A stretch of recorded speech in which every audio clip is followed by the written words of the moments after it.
English speaking course के day 27 में आप सभी का स्वागत है और आज हमारा टॉपिक है modal verbs in English. Modal verbs इतना इंपॉर्टेंट टॉपिक है जितना टेंसेस या सिंपल सेंटेंसेस जो कि ऑलरेडी आप पढ़ चुके हैं और उनकी प्रैक्टिस कर चुके हैं। तो मैं ये मान लेता हूं कि पिछली वीडियोस आपने ढंग से देख लिए। ये डे 27 है, डे 26 तक की सभी वीडियोस आप देख चुके हैं, अच्छे से आपने कॉन्सेप्ट्स को सीख लिया है और उनकी प्रैक्टिस भी कर ली है क्योंकि मैंने प्रैक्टिस भी आपसे करवाई। ठीक है, सारा कुछ आप कर चुके हैं। अब ये जो टॉपिक है, ये टॉपिक आपकी इंग्लिश के फाउंडेशन को और मजबूत करेगा। और जब हम बात करते हैं मोडल वर्ब्स की, तो इसका मतलब ये नहीं होता कि केवल आपको पता हो कि कैन का यूज कहां पर होगा, शुड का यूज, मस्ट का यूज, मे का यूज, बल्कि आपको यह भी पता होना चाहिए अच्छे से कि कैन के साथ अगर बी लग गया या कैन के साथ हैव लग गया तो उसका सेंटेंस में क्या मीनिंग बनेगा और कितने मीनिंग्स बनेंगे। अब देखिए, जैसे आपके सामने यहां पर सारी मोडल वर्ब्स लिखी हुई हैं, क्या आप इस बात को जानते हैं कि कैन का यूज सेंटेंस में किस सेंस में होता है, या फिर कैन बी का यूज कैसे होता है, कैन हैव का यूज कैसे होता है, could be, could have been, ये कुड हैव बीन एक साथ सेंटेंस में हमें कब बोलने की जरूरत पड़ती है। Could have had, could have had to, आप देख रहे हैं ना, हैव के साथ हैड लग गया, कुड हैव हैड टू। तो एक एक मोडल वर्ब को समझना और ये जानना कि कैसे जब आपको हिंदी के किसी सेंटेंस को बोलना है तो कहां पर आपको किस मोडल वर्ब का यूज करना पड़ेगा, ये बहुत ज्यादा इंपॉर्टेंट है।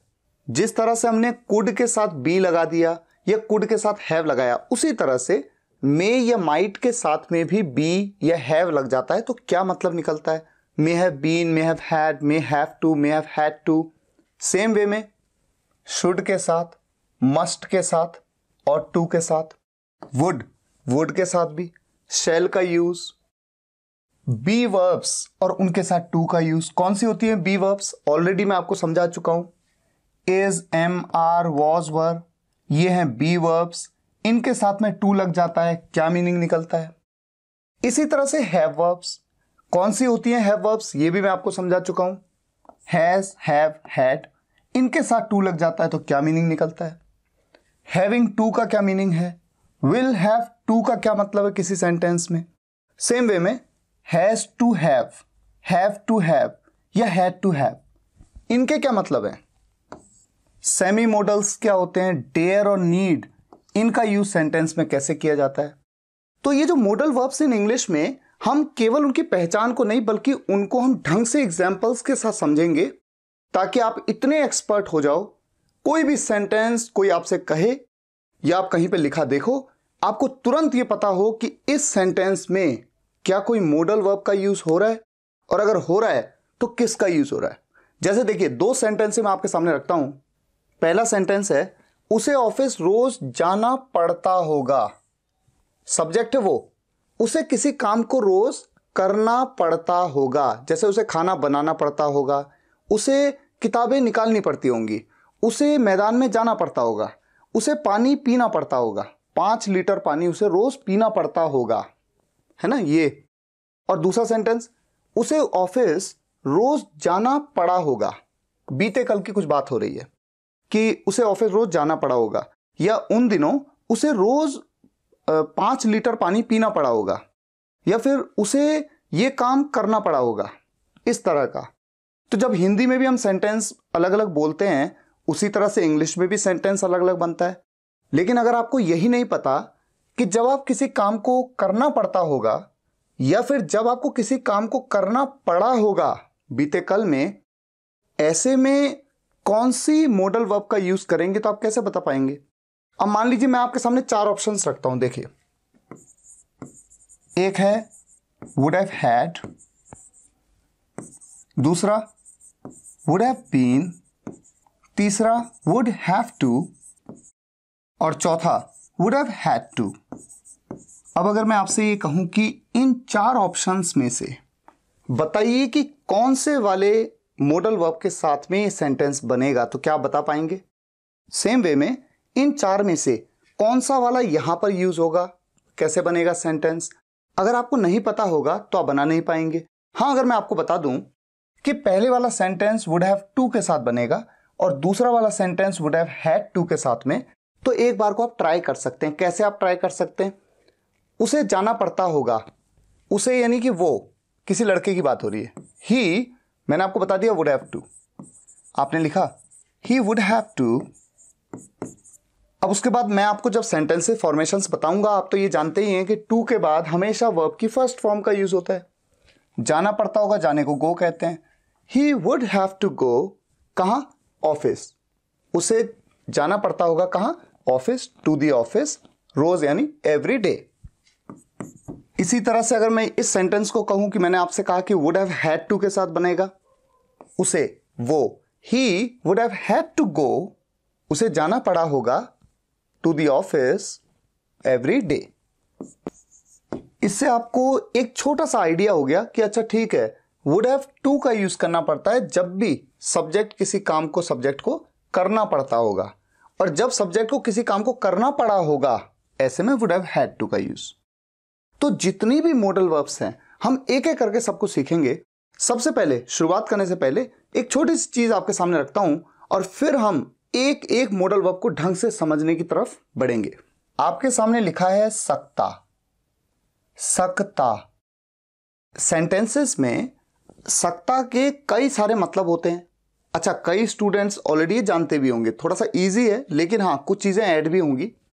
अब जैसे मान लीजिए मैं कहूं कि मैं फुटबॉल खेल सकता हूं, तो मैं यहां पर क्या कहना चाहता हूं? मैं ये कहना चाहता हूं कि मेरे अंदर एबिलिटी है। एबिलिटी मतलब होता है समर्थता, यानी मैं समर्थ हूं, मैं एबल हूं, मैं समर्थ हूं फुटबॉल खेलने में। या मैं कहता हूं कि मैं बहुत अच्छे से तैर सकता हूं, स्विमिंग कर सकता हूं, यानी कि मैं अपनी एबिलिटी की बात कर रहा हूं। अब अगर मैं ये कहूं कि आज बारिश हो सकती है, तो सकता, सकती, सकते आ गया। लेकिन वहां पर जब मैं कह रहा हूं आज बारिश हो सकती है, यानी कि मैं पॉसिबिलिटी की बात कर रहा हूं। पॉसिबिलिटी यानी संभावना की बात कर रहा हूं। जब मैं कहता हूं क्या मैं राहुल से बात कर सकता हूं, सकता हूं आ गया सकता, लेकिन वहां पर मैं रिक्वेस्ट कर रहा हूं। और जब मैं किसी से कहता हूं कि ठीक है आप उससे मिल सकते हैं, यानी कि मैं उसको क्या दे रहा हूं? मैं उसको परमिशन दे रहा हूं। परमिशन का मतलब है कि मैं उसको अनुमति दे रहा हूं, यानी एक तरह से परमिशन परमिट कर रहा हूं। ठीक है, तो सकता जब किसी सेंटेंस में आता है तो उसके अलग अलग सेंस हो सकते हैं, क्योंकि वो सेंटेंस के ऊपर डिपेंड करता है कि उस समय क्या हो रहा है। सब्जेक्ट की एबिलिटी की बात, या फिर किसी पॉसिबिलिटी की बात, रिक्वेस्ट है या कोई परमिशन है। ठीक हो गया। जब भी हम बात करते हैं एबिलिटी की, ऐसे में उस सेंटेंस में सकता या पाता, इन दोनों में से किसी भी वर्ड का यूज किया जा सकता है। जैसे कि मैं आपसे कहूं कि मैं अच्छे से स्विमिंग कर सकता हूं, या फिर मैं अच्छे से स्विमिंग कर पाता हूं। तो कर सकता हूं या कर पाता हूं, मैं फुटबॉल खेल सकता हूं या मैं फुटबॉल खेल पाता हूं। तो सकता या पाता, ऐसे में बात होती है एबिलिटी की। और जब एबिलिटी की बात होती है तो अगर सेंटेंस प्रेजेंट में है यानी वर्तमान में, ऐसे में यूज किया जाता है कैन। अगर सेंटेंस बीते कल की बात बताए कि मैं पिछले साल फुटबॉल खेल सकता था या फुटबॉल खेल पाता था, अब थोड़ा सा मेरे पैर उतने मजबूत नहीं है लेकिन लास्ट ईयर मैं खेल सकता था या खेल पाता था, तो जब पास्ट में एबिलिटी की बात हो ऐसे में यूज होगा कुड। और जब आने वाले भविष्य में एबिलिटी की बात हो ऐसे में यूज होगा विल बी एबल टू। अभी मैं आपको एग्जांपल देता हूं फिर हम आगे बढ़ते हैं। जैसे मान लीजिए मैं कहूं कि मैं बहुत अच्छा तैर सकता हूं, I can swim very well. ये जो सेंटेंस आप देख रहे हैं, एक चीज आप समझ लीजिए, कैन की जगह पर जब भी कैन का यूज होता है एबिलिटी के लिए, वहां पर चूंकि एबल होना यानी समर्थ होने की बात हो रही है, ऐसे में आप एबल टू का यूज कर सकते हैं। और ये जो बी लिखा है, इस बी का मतलब क्या है? बी का मतलब है बी वर्ब। कौन सी होती है be verb? Is, am, are, उनमें से किसी का भी आप यूज कर सकते हैं। आई के साथ एम लगता है, यानी कि कैन की जगह पे मैं कह सकता हूं I am able to, I am able to swim very well. Clear? अब मान लीजिए मैं कहता कि वो अच्छा तैर सकता है, तो आई की जगह तब मैं क्या यूज करता? मैं यूज करता he can swim very well. ये भी बहुत बेसिक चीजें हैं, लेकिन शुरुआत से आपको पता होना चाहिए एक एक चीज, क्योंकि आगे चल के कंफ्यूजन नहीं होना चाहिए। He can swim very well. और अगर मैं कैन की जगह पे चाहूं तो मैं बी एबल टू का फॉर्मेशन यूज कर सकता हूं, और तब मैं कौन सी बी वर्ब यूज करूंगा? ही के साथ कौन सी बी वर्ब यूज होती है प्रेजेंट में? इज। तब मैं कहूंगा he is able to swim very well. और ठीक इसी तरह से अगर मैं कहूं आप बहुत अच्छा तैर सकते हैं, तो आपके लिए मैं क्या सब्जेक्ट यूज करूंगा? यू। आई तो नहीं करूंगा, यू करूंगा, और तब यू के साथ में कौन सी बी वर्ब का यूज किया जाता है? Are. You are able to swim very well.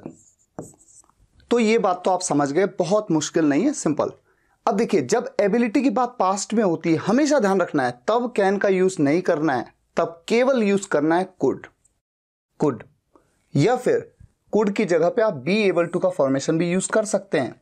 अब इसी सेंटेंस को अगर हम पास्ट में कह दें, मान लीजिए मैं कहूं कि मैं पिछले साल बहुत अच्छा तैर सकता था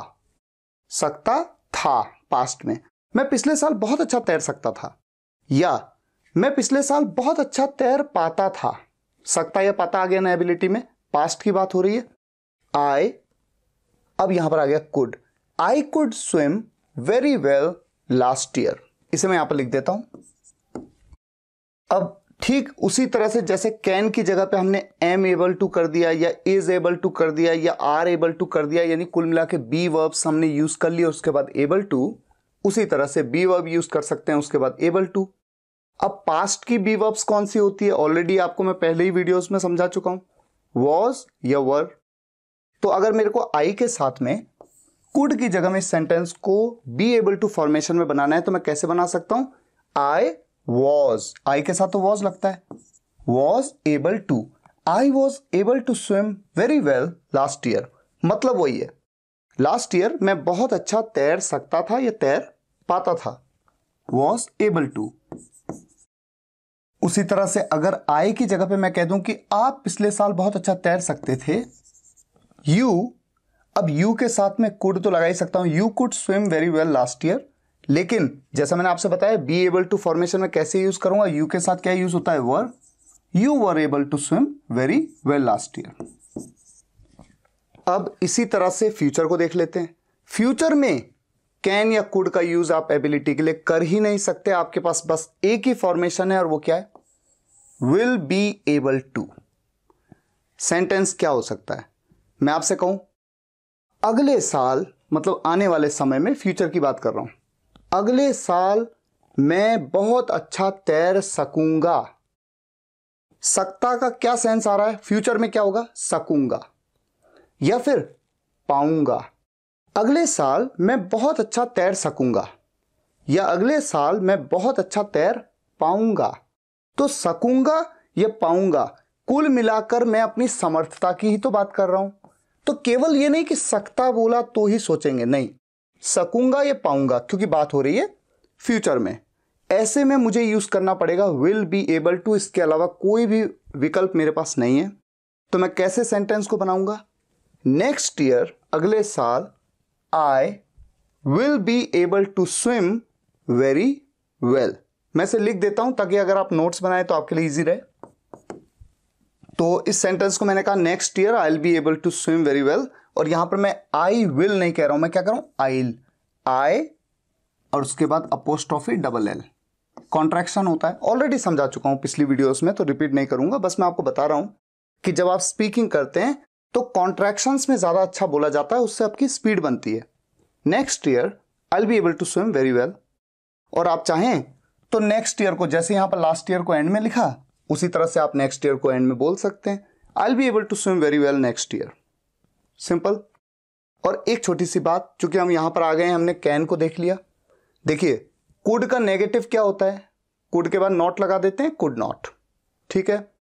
विल बी एबल टू में अगर नेगेटिव बनाना हो कि अगले साल मैं बहुत अच्छा नहीं तैर पाऊंगा, तो विल के बाद क्या लगा देंगे आप, नॉट, जैसा कि आप फ्यूचर के सिंपल सेंटेंसेस में भी करते थे और आपने फ्यूचर टेंस में भी इस चीज को देखा, तो समझना कोई मुश्किल नहीं है। लेकिन आपको थोड़ा नॉलेज के लिए बताता हूं, कैन का जो नेगेटिव होता है वो कैन और नॉट ऐसे नहीं होता है, यानी ये दो अलग अलग वर्ड की तरह नहीं लिखा जाएगा। कैसे लिखा जाएगा, कैनॉट, या तो ऐसे कैनॉट या फिर कॉन्ट्रैक्शन फॉर्म में कांट, ये दो तरीके हैं। तो जब भी आप लिखें नेगेटिव, स्पेस मत दीजिए बीच में, हमेशा या तो ऐसे या फिर ऐसे। बोलने का तरीका कैनॉट या कांट। अच्छा, ये हो गया। अब बात करते हैं पॉसिबिलिटी की। पॉसिबिलिटी के केस में ये प्रेजेंट पास्ट फ्यूचर आपको कुछ नहीं देखना। क्यों नहीं देखना, क्योंकि जब भी आप पॉसिबिलिटी की बात करते हैं तो हमेशा आप बात को फ्यूचर में ही कहते हैं। आप कैसे कहते हैं कि आज मैं मूवी देखने जा सकता हूं या कल मैं मूवी देखने जा सकता हूं, तो वो पल, जाने का वो पल, एक्शन लेने का वो पल अभी आया थोड़ी है, वो तो आएगा। चाहे मैं कह रहा हूं कि आज मैं मूवी देखने जा सकता हूं, यानी कि इस वक्त तो नहीं जा रहा हूं ना, मैं तो बता रहा हूं कि एक संभावना है कि आज मैं मूवी देखने जा सकता हूं, आज शाम को या रात को, कभी भी। या मैं कह रहा हूं कल मैं मूवी देखने जा सकता हूं या अगले हफ्ते मैं मूवी देखने जा सकता हूं। तो कुल मिलाकर पॉसिबिलिटी हमेशा भविष्य की ही होती है, क्योंकि आज आप भविष्य के बारे में ही बात करते हैं कि ऐसा हो सकता है। ऐसे में कैन, कुड, मे, माइट किसी का भी यूज किया जा सकता है। यहां पर कुछ भी प्रेजेंट पास्ट फ्यूचर की तरह नहीं है कि कुड का यूज पास्ट में होगा या ये फ्यूचर में होगा, इस तरह से कुछ भी नहीं। तो जैसे मान लीजिए मैंने सेंटेंस कहा कि कल मैं मूवी देखने जा सकता हूं, tomorrow I can go to watch a movie, या फिर tomorrow I could go to watch a movie, या tomorrow I may go to watch a movie, I might go to watch a movie. तो इसे मैं लिख देता हूं ताकि आप अपने नोट्स में इसे लिख पाएं। तो आपने देखा कैन, कुड, मे, माइट किसी का भी यूज कर सकते हैं। कई बार आपके मन में ये इंप्रेशन होता है कि कैन का यूज एबिलिटी के लिए ही होता है। हाँ, ये बात सही है कि कैन का यूज अक्सर एबिलिटी के लिए ही होता है। आपको आइडियली तो पॉसिबिलिटी के केस में हमेशा कुड, मे या माइट का ही यूज करना चाहिए, लेकिन ऐसा नहीं है कि अगर आप कैन का यूज करेंगे तो ये गलत होगा। ऐसा बिल्कुल नहीं है। इस तरह से सेंटेंस नेटिव भी बोलते हैं, tomorrow I can go to watch a movie. ठीक है, एक बात तो ये। दूसरी ये टुमारो तो सेंटेंस के एंड में भी आ सकता है, I can go to watch a movie tomorrow, है ना, इस तरह से हो सकता है। और टुमारो की जगह मान लीजिए मैं कह दूं मैं शाम को मूवी देखने जा सकता हूं, in the evening I can go to watch movie, या फिर I can go to watch movie in the evening, यानी इन द इवनिंग आ गया सेंटेंस के एंड में। ठीक है, ये छोटी सी चीज है, इसे आपको ज्यादा सोचना कुछ नहीं है, बस समझ लीजिए कैन, कुड, मे, माइट किसी का भी यूज कर सकते हैं पॉसिबिलिटी के केस में। अब हम आ जाते हैं रिक्वेस्ट और परमिशन के केस में। जब भी आप किसी से कोई रिक्वेस्ट करते हैं या आप परमिशन देते हैं, ऐसे में आप कैन, कुड और मे इन तीनों में से किसी का भी यूज कर सकते हैं। जैसे मान लीजिए मैं आपसे कहूं, मैं आपसे एक रिक्वेस्ट करूं, can I talk to Rahul, क्या मैं राहुल से बात कर सकता हूं? कैन की जगह पे मैं कह सकता हूं could I talk to Rahul या may I talk to Rahul. ठीक है, कोई फर्क नहीं है। हालांकि ये बात अलग है कि ऐसा अक्सर कहा जाता है कि जब आप कुड या मे का यूज रिक्वेस्ट में करते हैं तो ये ज्यादा पोलाइट एक्सप्रेशन है, यानी कि इससे आपकी नम्रता पता लगती है कि आप कितने विनम्र होकर को कुछ रिक्वेस्ट कर रहे हैं। लेकिन ऐसा कुछ नहीं है कि आप कैन का यूज नहीं कर सकते, आप कर सकते हैं। Can I talk to Rahul, could I talk to Rahul, may I talk to Rahul. तो किसी भी तरह की रिक्वेस्ट आपको करनी है आप कह सकते हैं। जैसे मान लीजिए मैं जनरली आपने सुना होगा मे आई कम इन, क्या मैं अंदर आ सकता हूं? मे आई कम इन। उसी तरह से कुड आई कम इन या फिर कैन आई कम इन, तीनों तरीके से आप सेंटेंस को बोल सकते हैं। यह बात अलग है कि वहां पर मे का यूज ज्यादा कॉमन है और कुड का यूज जनरली वहां पर नहीं होता है, नहीं करते हैं, कम सुना होगा, लेकिन हो सकता है किया भी जाता है। ठीक है, अच्छा अब आती है बात परमिशन की। जैसे मान लीजिए कि पापा आपको परमिशन दे रहे हैं, आपको उन्होंने कहा कि ठीक है अब आप स्कूल जा सकते हैं, या फिर ठीक है अब आप खेलने जा सकते हैं। आप खेलने जा सकते हैं तो परमिशन दे दी, you can go to play, या फिर you could go to play, या फिर you may go to play. Now अब आप खेलने जा सकते हैं। तो चलिए अब आपने बेसिक आइडिया तो ले लिया है, अब हम उसी स्लाइड में मूव करते हैं जहां पर हमारी सारी मॉडल वर्ब्स हैं। सबसे पहले हमें शुरुआत करनी है कैन से और समझना है कैन बी और कैन हैव को। लेकिन ये करेंगे हम नेक्स्ट पार्ट में, क्योंकि कई स्टूडेंट से कहते हैं कि सर आप जब लंबी वीडियो बना देते हैं तो हमें टाइम ही नहीं मिल पाता है पूरी वीडियो को वॉच करने का और बहुत कन्फ्यूजन भी हो जाता है। तो अभी मैंने आपको जो बेसिक आइडिया दिया, कुछ चीज़ें बताई मैंने आपको एबिलिटी, पॉसिबिलिटी, परमिशन के बारे में, हो सकता है पहले से आपको पता हो, नहीं पता है तो नोट्स ज़रूर बनाइए। और जिनको पता है आप पिछली वीडियोस को, जो भी वीडियो आपसे मिस हो गई है उस वीडियो को आप देखिए, ताकि आगे जब हम बढ़ रहे हैं तो चीज़ें आपके लिए आसान रहें। तो फिलहाल आज के लिए यहीं तक। अगर आपको ये वीडियो पसंद आया हो तो वीडियो को लाइक और शेयर ज़रूर करिएगा। कमेंट्स में भी बताइएगा कैसा लगा। मिलते हैं नेक्स्ट पार्ट में मॉडल वर्ब्स इन इंग्लिश के। तब तक के लिए टेक केयर, गुड बाय।